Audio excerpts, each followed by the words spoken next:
Leave it. Here. Thank you, sir. Good night, sir. Good night.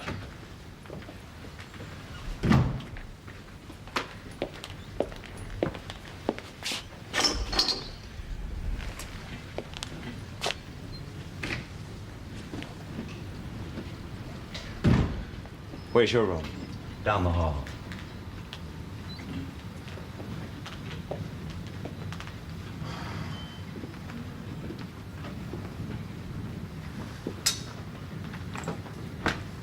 I'm going out for a while. Now? But we just got here. I'm going back. Where? Nobody gets rid of me that easy. I'm gonna have another talk with that girl and she's gonna change her mind, you see. You're crazy. I think he followed us. Who?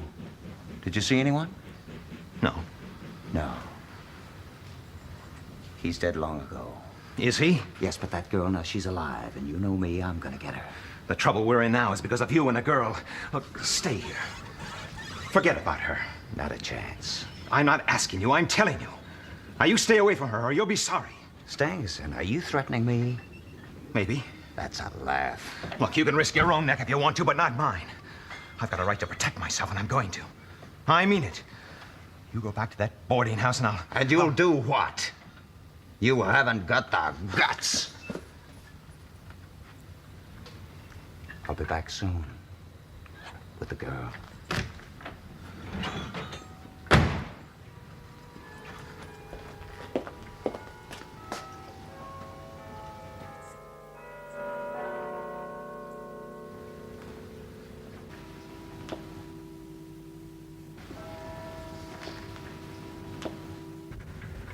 Mr. Drebber.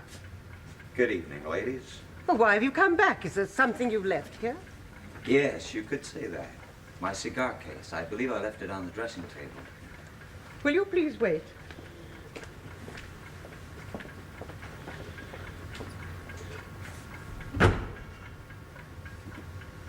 Well, now, Miss Charpentier, are you pleased to see me again? I thought you and Mr. Stangerson had gone to Liverpool. Yeah, we missed our train. I left Stangerson in a hotel near Euston Station. It's comfortable enough as hotels go, but somehow it misses the coziness of this place. I'm going to give you a chance to change your mind. Please don't. Honor, you can pretend to be as high-mighty as you like. That don't fool me any. I'm offering to take you with me, maybe all the way back to Utah. That's if you act real nice and obliging. Mother? Oh, now, what's she got to do with you and me? You're over 21. You don't need anybody else to say so. I like you. I've taken a real fancy to you. We're going to get along just fine. How dare you talk to me in this way? Get out. Get out. Just as soon as I get what I came for. Let me go. My brother is here. If I call him... Oh, you won't do that, sweetheart. Mr. Drebber! Okay, you want money? How much? I'm a rich man. What I take, I pay for. So name your price. Mr. Drebber, you must leave here at once. Sure. But not empty-handed. Arthur! Come quickly!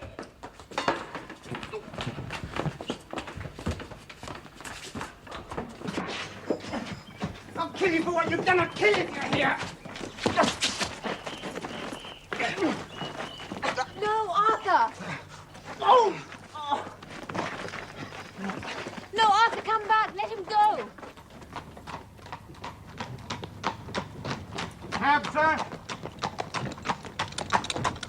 Halliday's Hotel, Little George Street, and hurry!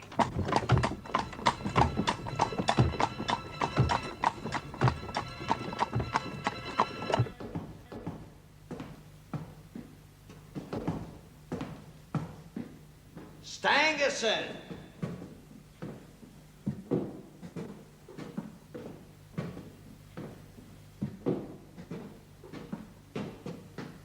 Hey, wait a minute. This is the wrong place. This isn't my hotel. Nobody lives here. It's empty. Look at it, you stupid.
I've never read such boastful nonsense in my life. Watson, I find it difficult to eat my breakfast, read my Times, and listen to emotional outbursts all at the same time. I do beg your pardon, Holmes, but really this goes too far. I take it that you have read the article since you have marked it, eh? Yes, I've Well, read what rubbish, eh? it. You think so? Here is a fellow who insists that by a person's fingernails, his coat sleeve, boots, shirt cuffs, knees of his trousers, that any halfway intelligent man can tell at a glance his history or trade or profession to which he belongs. Well, I admit that you, Holmes, from time to time have surprised me with your remarkable powers of observation, but even you would never make such a sweeping generalization. Oh, but I would. What's more, I do. Oh, come now. I wrote that article myself. You did?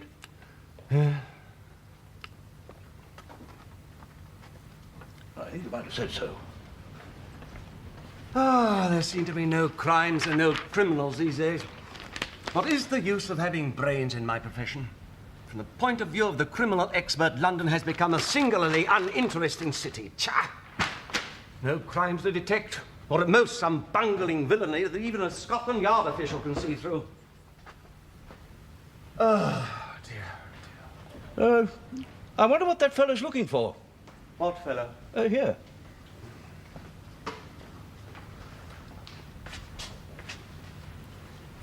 Oh, you mean the retired sergeant of Marines. How on earth do you know that?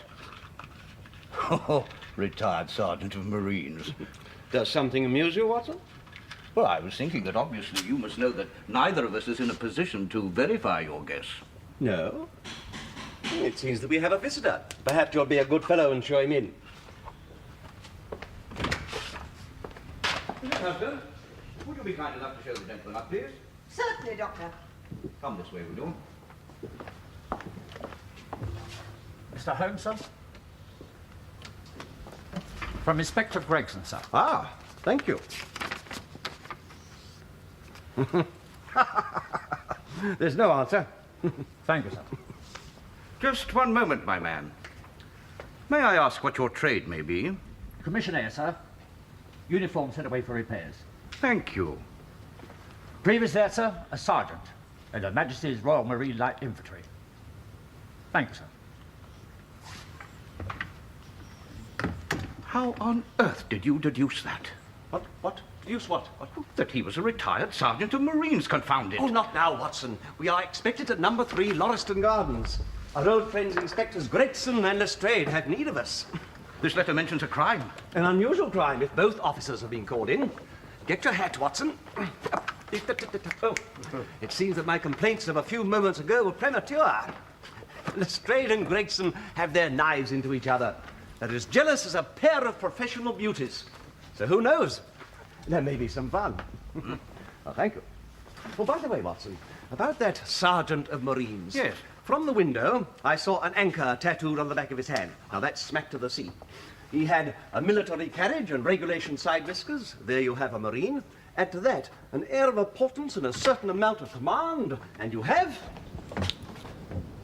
A sergeant. Simple, really. As you say, Watson, it's simple, really.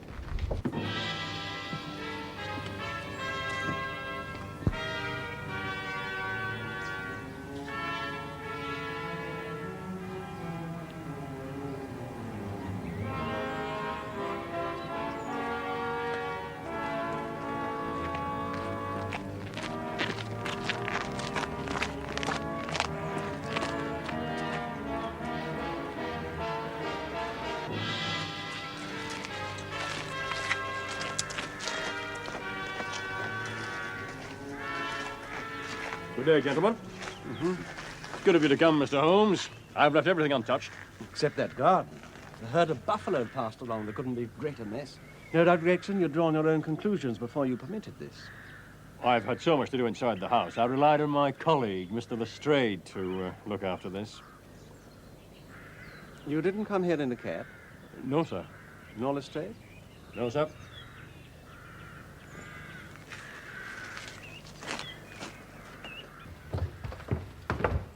Ah, Mr. Holmes, this case will cause quite a stir, sir. Beats anything I've ever seen, and I'm no chicken.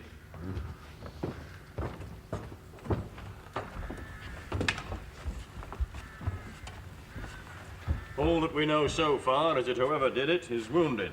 The blood, sir, all over the place. Is there no wound on the body? No, sir. And as you surmise, the blood would appear to belong to the murderer. And Jensen died under similar circumstances in Utrecht in '34. Remember the case, Gregson? No, sir. I seem to recall it. Now, read it up. You really should. There's nothing new under the sun. It's all been done before. Watson.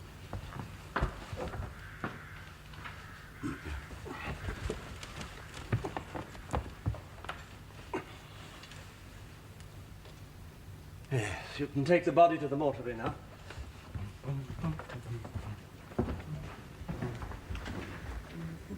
What do you make of that, Mr. Holmes? Written in blood, eh? The question is, what do you make of it? Well, I should say it was done by a murderer. Rach? Yeah, exactly. He was about to write the female name, Rachel, but he was disturbed before he could finish it. You mark my words, Mr. Holmes. When this case is cleared up, you'll find there's a woman named Rachel up to her neck in it somehow. Oh, yes. You can smile, sir. But you'll find the old hound is best when all's said and done. What's that you've got? Cigar ash, Mr. Lestrade. Hello, what's that? Here we are. A woman's wedding ring. You see? I was right. There's been a woman here. You'll find her name was Rachel. Cherchez la femme. He does seem to have a point, Holmes. This complicates matters. Are you sure it doesn't simplify them? What did you find in his pocket? Russian leather card case with cards of Enoch J. Drebber of Cleveland, USA, corresponding with the EJD upon the linen. Yes. Hip flask, money, £7.13, 2 letters. One addressed to E.J. Drebber and one to Joseph Stangerson. At what address? American Exchange, The Strand. They contain steamship tickets. It appears that the deceased and his companion were about to depart for New York. You have made inquiries about Joseph Stangerson? Yes, sir. Nothing so far. And of course, excuse me, you have sent word to Cleveland? I telegraphed this morning for information on both Drebber and Stangerson. Is that all? Also, Well, surely there is a single circumstance on which the whole case could hinge. Will you not telegraph again? I've asked for all the information that I require. But not about the woman, Rachel. Gentlemen, it would be robbing you of credit if I were to presume to help either of you in this case. You are both doing so well now, it'd be a pity for anyone to interfere. But I should like to speak to the constable who found the body. Well, he's off duty now, sir. His name is Rance. You'll find him at 46 Audley Court, Kennington Park Gate. Thank you. Come along, Doctor. We shall pay him a visit. I will tell you this, gentlemen. It may assist you. There has been murder done, and the murderer is a man. He is more than 6 feet tall, in the prime of life, and has small feet for a man of his height. He wore coarse, square-toed boots and smoked a Trichinopoly cigar. His face is florid, and the fingernails of his right hand are remarkably long. He came here with his victim in a two-wheeled cab, which was drawn by a horse with 3 old shoes and 1 new one on its off foreleg. These are just a few indications, but they may assist you. Good day, gentlemen. Mr. Holmes, Yes? you say the man was murdered. If that is so, could you tell us how it was done? Poisoned. Well, and by the way, Lieutenant, don't waste your time looking for a Miss Rachel. The word Rache is German for revenge.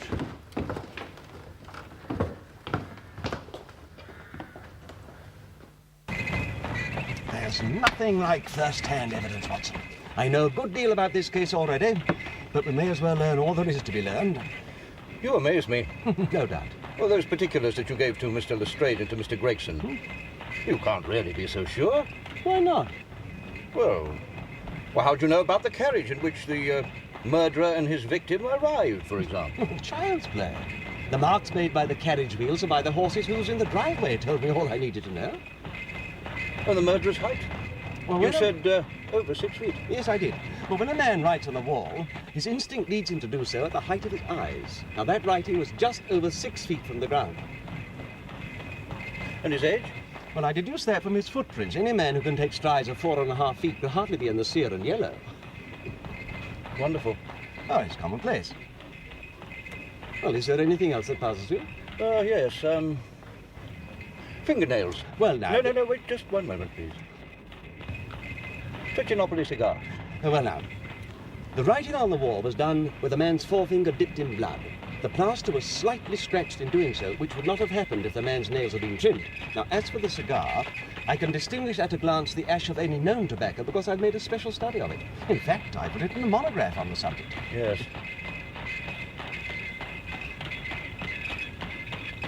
You said the murderer had a florid complexion. Ah, now that was a more daring shot. You must not ask me about that at the present time. We appear to be arriving in Kennington Park Gate. We must make short work of Police Constable Rance. What did you do after you summoned Police Constable Murcher? Well, I went back into the house and I waited for Mr. Gregson to arrive. And was the street empty when Murcher arrived on the scene? Empty? Yes, as good as. Now, what does that mean? Well, I've seen many a drunk man in my time, but not many so crying drunk as that cove. He was at the gate when I came out. A drunkard, you say? And what sort of man was he? Well, like I said, he was an uncommon drunk sort of man. He'd have found himself in the station if we hadn't been so took up. But his face, his clothes, didn't you notice them? Well, he was a long chap with a red face. Florid. What I could see of it, the lower part was muffled round. And what became of it? Well, I moved him on. I had enough to do, what with... Yes. Had he a whip in his hand? A whip, sir? Yes. I'm afraid, Rance, that you will never rise in the force. You might have gained your sergeant's stripes last night if you had arrested that drunkard. Indeed, sir. May I ask how? Because he was the murderer. Come, Watson, or I shall be late for my concert. Good day. Ah, there you are, Mr. Holmes. I was hoping I'd catch you. Oh, is there some news? I thought I'd save you any further trouble. The case is as good as solved. Indeed. You may not remember, but there was a hat lying beside the dead man. Oh, yes, made by John Underwood and Sons, 129 Camberwell Road. What of it? Yes. Well, I've managed to trace him from it to a private boarding establishment. I'm going over there now to make the arrest. Now, ma'am, you are the owner of this establishment? Yes. And Mr. Enoch J. Drebber was one of your boarders? He and another gentleman were staying here, Mr. Stangerson. You know that Mr. Drebber is dead? Yes. When was the last time you saw him? He and Mr. Stangerson left here last night at 8 o'clock. About 8, you say? And neither of them returned? No. Yes. Mr. Drebber came back an hour later. Alice! Mother, there's no use in our lying to this gentleman. You can find out the truth easily enough. Very astute of you to realize that, miss. So the man Drebber returned here. What then? Mr. Drebber and the other gentleman stayed here for 3 weeks. Mr. Stangerson was a quiet, reserved man. But as for Mr. Drebber, well, after 12 o'clock in the day, he could hardly ever be said to be sober. He was an extremely coarse person. His manner towards the maidservants was disgustingly familiar. On one occasion, he actually attacked my daughter. Attacked? I don't know what else one could call it. He came into my bedroom and tried to kiss me. He was drunk. And then? I would not have such a person in my house. I told him he must leave at once, and that was the reason for his going. Mr. Stangerson went with him, of course. And that happened last evening? I cannot tell you how glad I was to see the last of that man. I mean, quite apart from everything else, my son Arthur was home on leave from the Navy, and he had such a violent temper. If he had found out what Mr. Drebber was really like, there's no telling. Just so, Ma'am. No, what I meant was, Arthur is so devoted to his sister. Not that he would ever harm anyone. Oh, we'll see about that, Ma'am. Now, what happened when Mr. Drebber returned him? I really don't know what to say. I was alone, and he'd been drinking. He asked me to go away with him. When my mother told him to leave, he offered me money. Then my mother screamed, and the next thing we knew, Arthur was in the room. Mr. Drebber ran out into the street.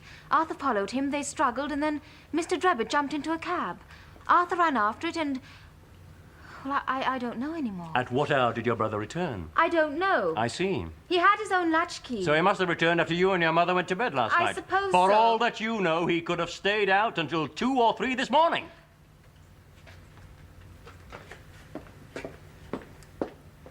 Right, Constable. I must ask you for an account of your movements after you left here last night. I've already told this constable. Then tell me, please. You were seen trying to catch up with Mr. Drebber. Well, I didn't. He was in the cab. It was going too fast. I gave up. Go on. Well, I felt too angry to come straight home. I went for a walk. Alone? Yes. Until what hour? I don't know. It must have been after 12 o'clock when I arrived home. A long walk, wouldn't you say? Possibly. I was very angry. Oh, I believe you. Shall I tell you what I believe happened? You caught up with Mr. Drebber. No. You fought with him again, this time somewhere in the vicinity of Lauriston Gardens. With a stick or with your fist. You struck him a blow in the pit of the stomach, perhaps, that would kill him without leaving a mark. Then you dragged the body into the empty house where it was found.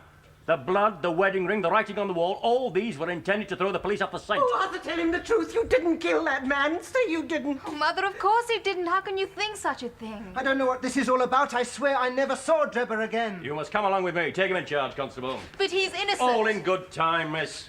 Constable.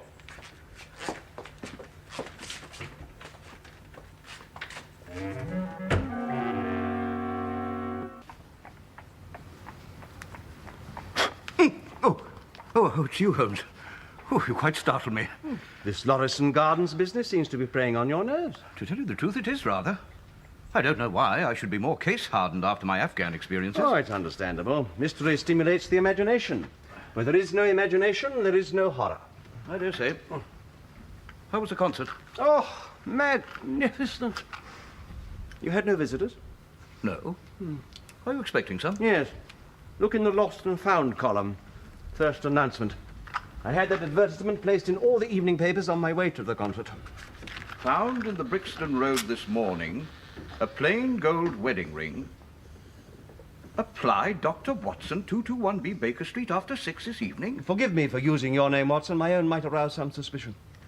A wedding ring? Why do you think the murderer came back to the house after leaving it? For the ring.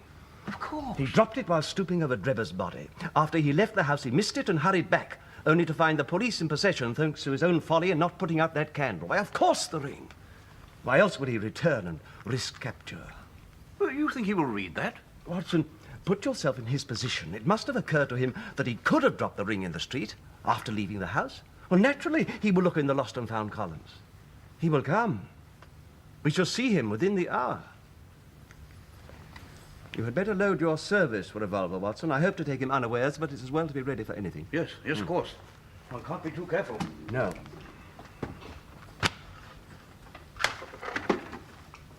Hello, what's this? What? Oh, that's some aspects of the case that seem to admit of no explanation. Just a few notes, that's all. How came the two men into the empty house? What became of the cabman who drove them? How could one man compel another to take poison? Where did the blood come from? What was the reason for the murder, since robbery had no part in it? You sum it all up very succinctly, Watson. It's very good of you to say so, Holmes. I just tried to while away an hour or two. Well, now, I'm ready. Admirable. And I believe not a moment too soon. Our man has certainly wasted no time. Watson, just sit down and try to look as natural as possible. By the way, did a telegram come while I was out? What? Telegram. No. Oh. Why? I sent a message to Cleveland requesting a certain item of information. Huh? Yes. Well, what sort of information? The name of the murderer. The name of the murder? Come in. There's a person wants to see you about an advertisement in the Standard. Oh, thank you, Mrs. Hudson.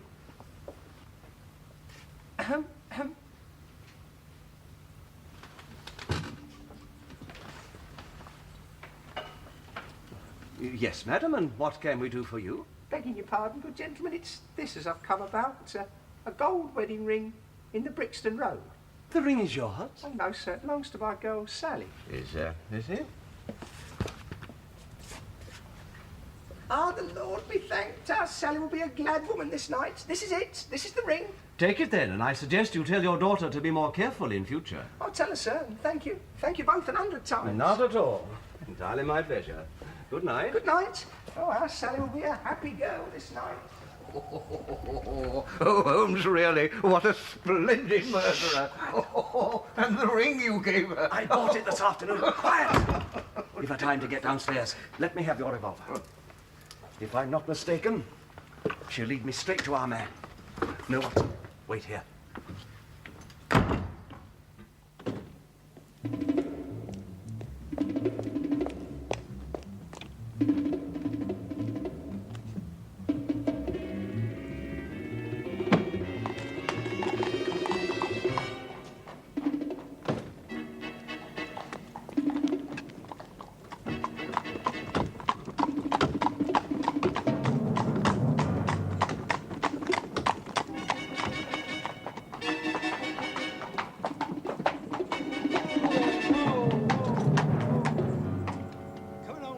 How'd she get with it, Houndsditch? This is where you... She's gone! But she can't be, she...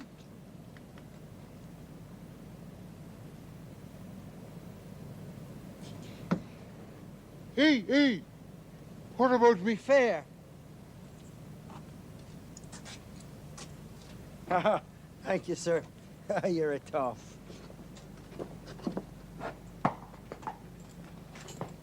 Go on, then. Get up, then. Jumped out? Holmes, it's impossible. Are you trying to tell me that that feeble, tottering old woman jumped out of the cab while it was in motion without either you or the driver seeing her? Old woman be damned. We were the old women to be taken in. Must have been a young man, and an active one, too, besides being an incomparable actor. But do you mean to say that he was the one who... No. Our murderer is taller. Watson, I would not have the Scotland Yarders know about this for the world. They'd certainly never let me hear the end of it. Well, I don't think there's anything to be ashamed of, Holmes. Even I was deceived. Remarkable performance. What did you say, Watson? You've seen me riding in the streets. Well, how do you like me, eh, boys? The way I use my hands and feet's a little bit tricky, eh, boys? But oft I feel my anger rise through hearing vulgar people's cries. I sometimes wish myself in rags when the boys shout, "Watch your bags!" The fellas all shy up when they see me on my bike, but I'm as cool as any icicle. As I fly, the boys all shout, "Does your mother know you're out?" I only say, "Salute my bicycle!"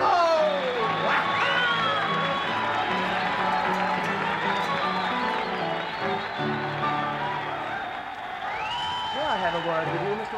McDonough. Oh, sorry, gents. Can't talk. I've got to do my change for the finale. I shall not detain you long. No, you're not going to detain me at all, Governor. Look, why don't you come round after the performance, eh? What I have to say concerns a wedding ring. Hello.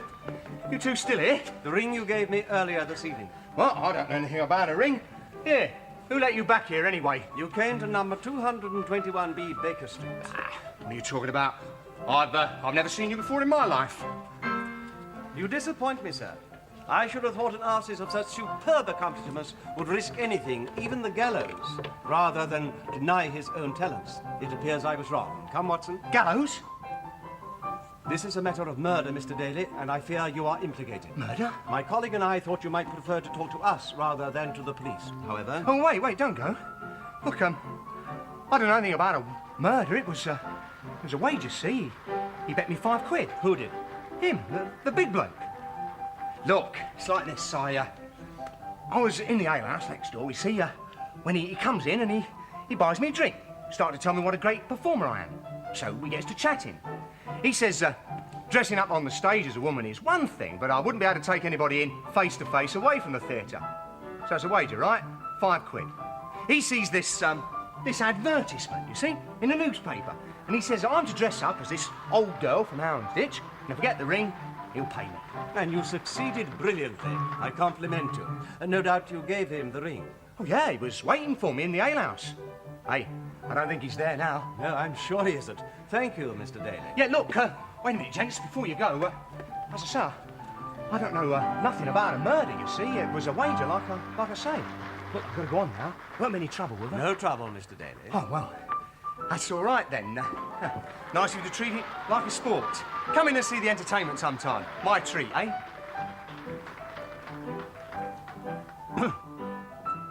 You never asked him what the man looked like. I know what he looks like. And tomorrow I shall know his name. Our difficulty will lie in finding him. It's strange, isn't it? Whilst we're seeking one murderer, Gregson has his choice under lock and key, and Lestrade is seeking a third. You mean the secretary, Yeah. Stangerson? Yeah. Perhaps he's found him already. Perhaps. Makes no difference. Stangerson is unimportant.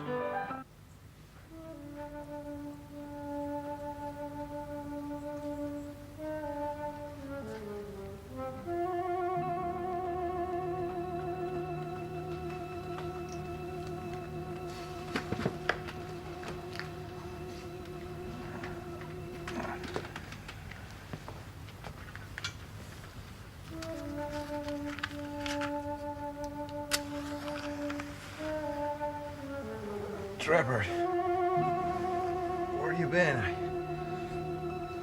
I waited up for you.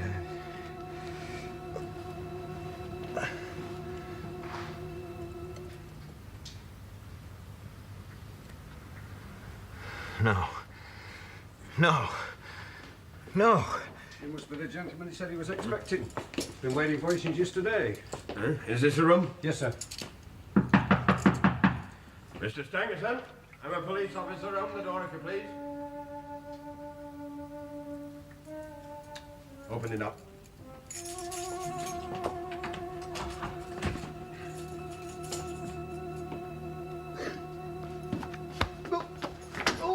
Catch him! Don't let him get away!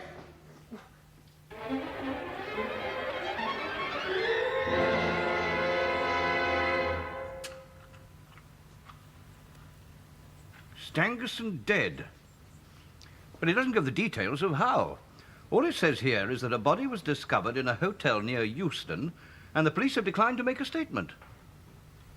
Do you think it could have been suicide? Hardly.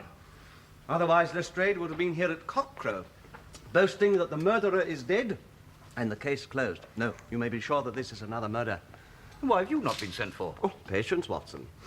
Give Lestrade time to lick his wounds. After all, his murderer has turned into a victim. Gregson has made an even worse blunder. He's arrested someone who was innocent. But they'll both be here. Give them time.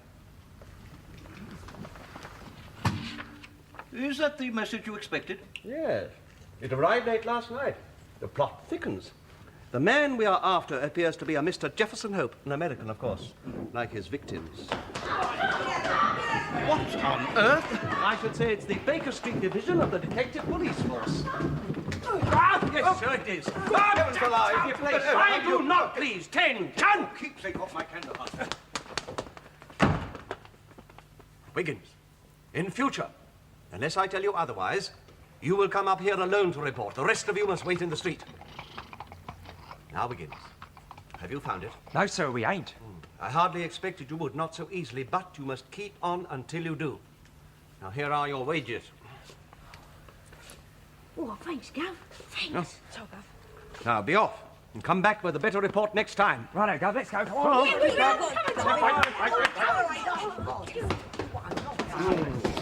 There's more work to be got out of one of those than a dozen on the force. Ah, gentlemen, we've been expecting you. Come in. Now we shall have some news with a vengeance. Mr. Holmes, the man Stangerson is dead, murdered. That I surmised. Poisoned, no doubt. No, Mr. Holmes, he was stabbed to death. Stabbed?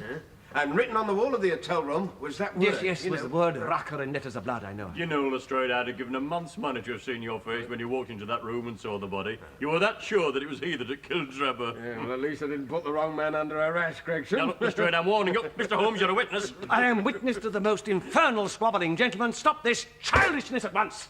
Lestrade, you say the man Stangerson was stabbed? Yes, he was. What did you find in the room? Oh, nothing out of the way. Oh, yes, there was this telegram in the dead man's pocket, sent from Cleveland a month ago. Thank you. J.H. is in Europe. As you can see, it's unsigned. What else did you find? Well, the motive wasn't robbery. There was over £80 in the dead man's purse. There was his personal belongings, Yes, you know, yes. a novel lying beside the bed, his pipe on a chair, a small box containing a couple of pills, and a glass of water. Thank you, Lestrade. You have provided me with the last link. My case is complete. Those pills. Eh? But Those pills. Could you lay your hands upon those pills? Yes, I've got them with me. I was taking them with the other things to the police station. Thank you. Thank you. Doctor, now, what do you make of these? Well, one can hardly judge the properties of a pill by its appearance. However, I should imagine from their lightness and transparency that they're soluble in water. Precisely so. What's so special about a couple of pills? Everybody takes pills. I take them for me liver. I doubt if these would benefit your liver, Lestrade, or your health in general. You mean they're poison? He said Drebber was poisoned. Hey, Mr. Holmes. No, you're destroying valuable evidence. Those pills have got to be sent for analysis. I have all the necessary equipment to make my own analysis here and now.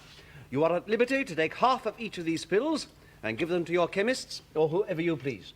Gentlemen, do be seated. I shall be occupied for perhaps an hour.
Well, Holmes?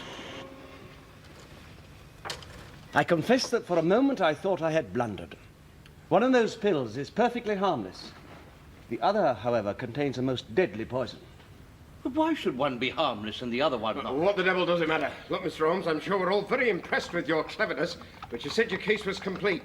Now, if you have any suspicions, I demand to be told them. Quite right. We've already had 2 murders. If we give this assassin time to commit a third... You can set your minds at rest on that score. There will be no more murders. Come in. If you please, sir. What is it, Wicked? I have the cab downstairs, sir. Good boy! Tell the driver he is to come up. I shall need help with my boxes. Holmes, are you going on a journey? Gentlemen, I am grateful to you for bringing me into this matter. Otherwise, I should have missed the finest study I ever came across. The scarlet thread of murder running through the colourless skein of life. It has been a pleasure to unravel it. Unfortunately, you both overlooked the most important clue of all. Not a clue, really, but a matter of common sense. What was that? Why, the purpose of the wedding ring. By the way, Lestrade, why don't you introduce a pattern like this at the yard? The spring works like lightning. Come in. Oh, Candy, just give me a hand with this box, will you? Thank you. But devil! Holmes, what are you doing? What's done? Gentlemen, allow me to introduce you to Mr. Jefferson Hope, the murderer Enoch Drebber and Joseph Stangerson.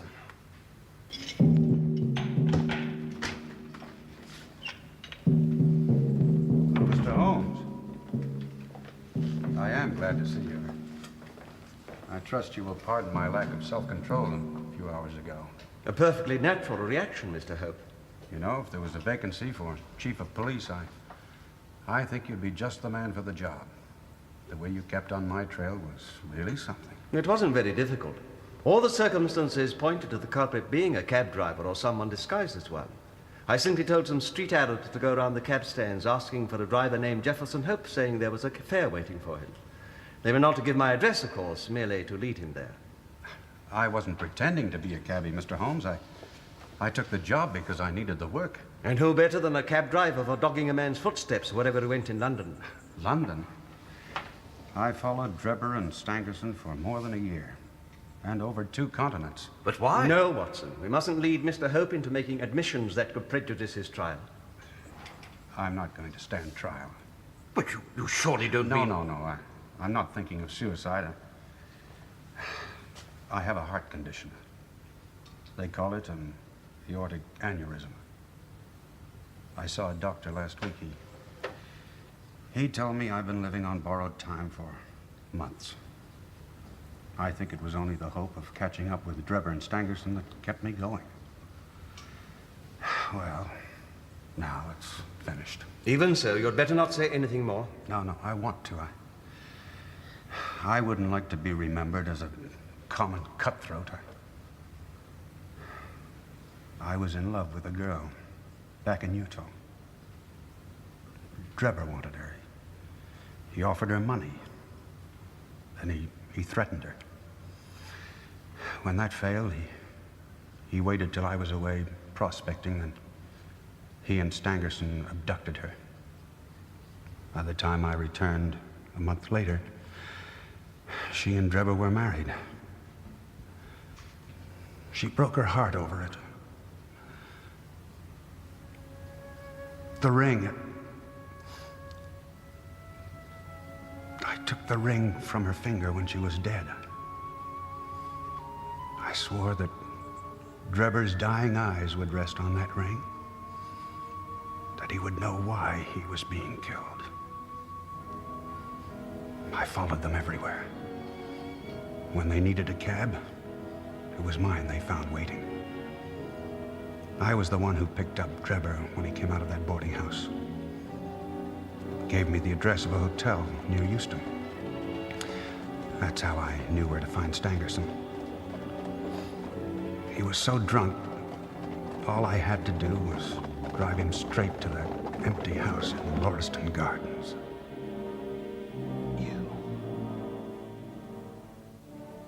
You dog.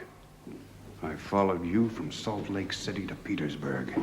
You have always escaped me. What do you want? Punishment has caught up with you at last. One of us will not see the morning sunrise. You wouldn't murder me. There is no murder. Let the High God choose between us. Choose and eat. There is death in one, life in the other. I shall take what you leave. Let us see if there is justice on earth, or if we are ruled by chance. Choose.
I told you, Watson, that our man had a florid complexion. There had been no struggle, and yet there was blood by the body and elsewhere. A nosebleed seemed to be the most likely cause. It was the blood that gave me the idea for writing the German word for revenge on the wall. I thought it might have led the police off on the wrong scent. Yes, I realize that. But a real German invariably prints in the Latin character. You did not. However, I don't suppose the Scotland Yarders would have known that. Later that night, I went to Stangerson's hotel. I got into his room through a window.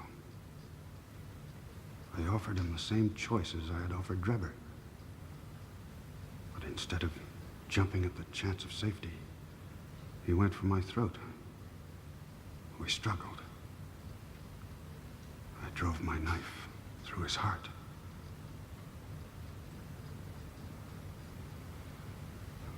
I have no regrets, Mr. Holmes.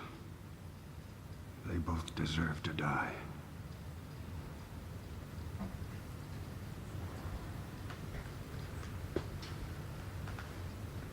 Do you believe I am a murderer? Yes. There we differ. There was no murder, Mr. Holmes. I executed